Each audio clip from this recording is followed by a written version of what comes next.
Welcome back, guys. We are going to be continuing movie reviews, and today we're finally going to be reviewing Rebel Moon, the highly, I guess, anticipated movie directed by Zack Snyder, Part 1. Now, I have been kind of indecisive if I was going to watch this movie or not. I did not know how badly I wanted to watch this. I know this was a Star Wars homage to a tribute of Star Wars.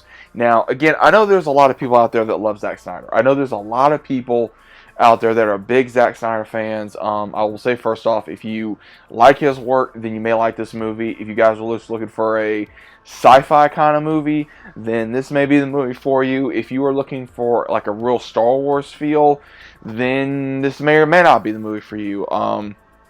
So I have my own comments about this, but this is literally part 1, A Child of Fire, I believe was the very first part.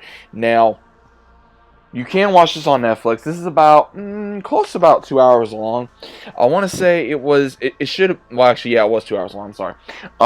I think there should have been about at least about 2.5 hours, maybe almost close to 3 hours long. Now, the reason why I say that, and I'm going to get into this here in a second, I'm going to go into a little bit of spoilers. Now, if you guys don't want to be spoiled about this movie, click off the video and go watch the movie. But at the same time, if you don't care about spoilers, if you guys want to go ahead and let me know your thoughts about the movie, then go ahead and let me know. But overall, this movie, how do I, first off, if someone came up to me and said, how would you describe Rebel Moon? Honestly, I'd have to use 3 different types of genres to be able to compare that to this movie. I feel like if you got like a cooking bowl, right? And you just started pouring, like, let's say, Mass Effect, Star Wars, League of Extraordinary Gentlemen, and Rogue One, League of Extraordinary Gentlemen, and Mass Effect, then that's pretty much what you get. So what happens is you have the main character, Cora, who, if you don't recognize, I can't say the actress's name, but she played in the remake for 2000, I want to say 16, 17 of The Mommy. She played as Amy Nett. We also have Charlie Hunnam in here. We have, of course, Anthony Hopkins in here. We also have Ray Fisher, surprisingly, in here as well, and among many others. So the entirety of this story is based around Cora. She is long story short, she is on a planet that farms a lot of their own harvesting, and when this massive armada comes from what's called the motherland, which they are a massive fleet, and they're wanting to basically take everything. And she warns the people that she's living with that do not make a deal with them because they're just going to take it anyway. And they're like, okay, why? And then when their leader gets killed, she finally is wanting to run, and there's a reason why she's running. And then she comes up with an idea to gather warriors to be able to fight off against these insurgents. Now, very close to an Empire feel, because they're very powerful. They don't show no mercy. They have a revolution they're trying to fight. They're trying to deal with all these insurgents. And then we realize that Cora is actually a survivor from another planet attack. And when she was young, this commander, I would say, abducted / adopted her, raised her in the military ways, and she became a very high-ranking officer. Then she even guarded the princess that is now dead somehow. Same thing with this so-called slain king and his wife. Now, we don't know what happened. We have no idea what happened.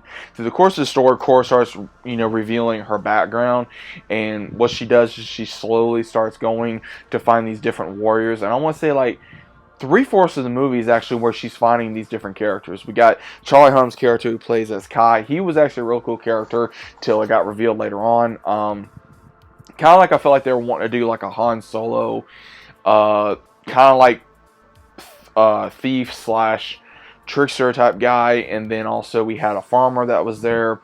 Then also this one that was a nemesis, who she was a very badass assassin, so she was pretty cool. Then we also have a general that was going to be joining them, and then some other characters. Now, she gets all these characters together, and then they get betrayed at the end of the movie. They don't even go to the planet to actually fight. They just start fighting off in this certain area of, I guess, like a spaceport. Now, I will say, there are a lot of good visual effects. I will say the visual effects are pretty good. It has, again, if you've seen a Zack Snyder movie, Zack Snyder is very known for the slow motion, big action sequences, which is in here.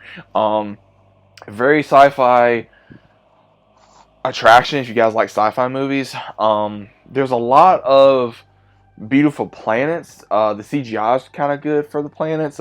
Very interesting characters to, well, species, I guess you would say. There's a lot of species that are very unique that you would like, I wonder what that is. I wonder what that is.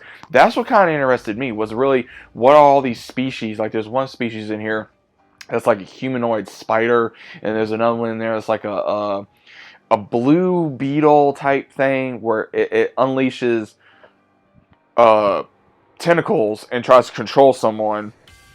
And then there's this other thing where it was just really weird. It just felt like a lot of this movie was they could not make up their mind of where they were going, because it seems like there was a lot of jumping around of what exactly was going on. Like, you have to know about a little bit about this character, a little bit about that character, and it just seemed it was really quick. Everybody was really quick to join up, and it was not hard to make someone join. It was almost like side quests, and then you try to go to your main quest, and it was messed up.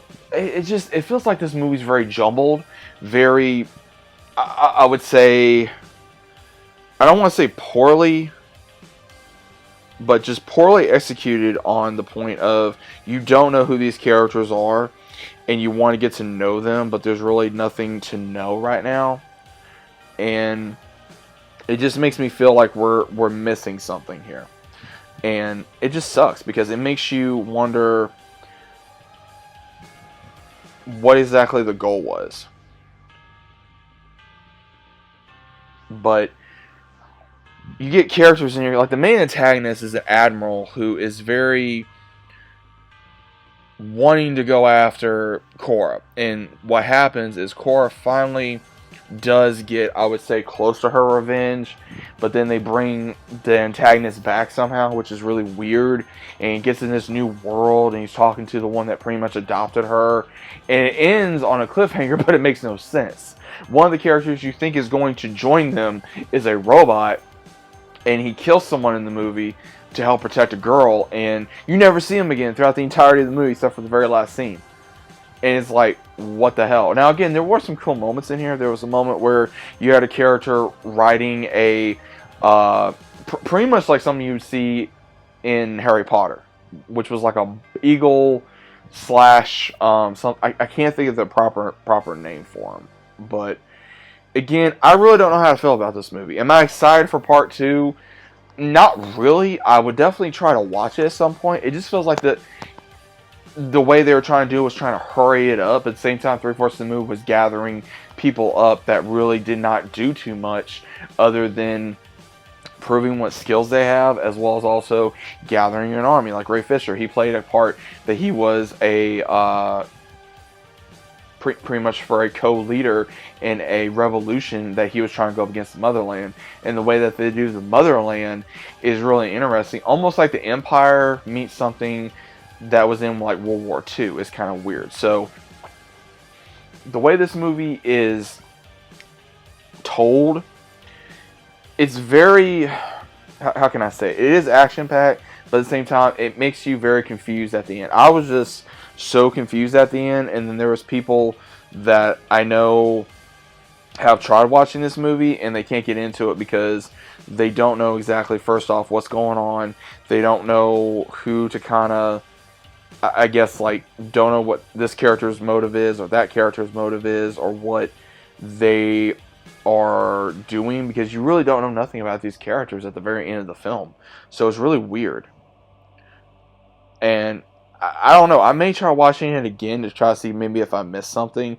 Again, they do try to pay homage to Star Wars, very much so, but I feel like that it just did not work, and at the same time, it felt like that they were trying to put other things in there that didn't make sense, and it was weird, or kind of, I don't want to say cringe, but just really weird. Like, there's a scene where you get this character, and he's doing something, and the next thing you know, it's like these tentacles are going on him, and it's almost like he's gonna have some type of weird interaction with this so-called alien that's on his ship. I mean, that's all that happens. You just see it going on. I mean, you don't know what's gonna happen. I mean, obvious you can probably guess what's gonna happen, but again, it just doesn't make sense. It was just a very weird movie in my opinion. I think that some of the acting was done well, but I kind of feel bad for some of the actors in here because I could just imagine them reading the script and kind of going, "What the hell?"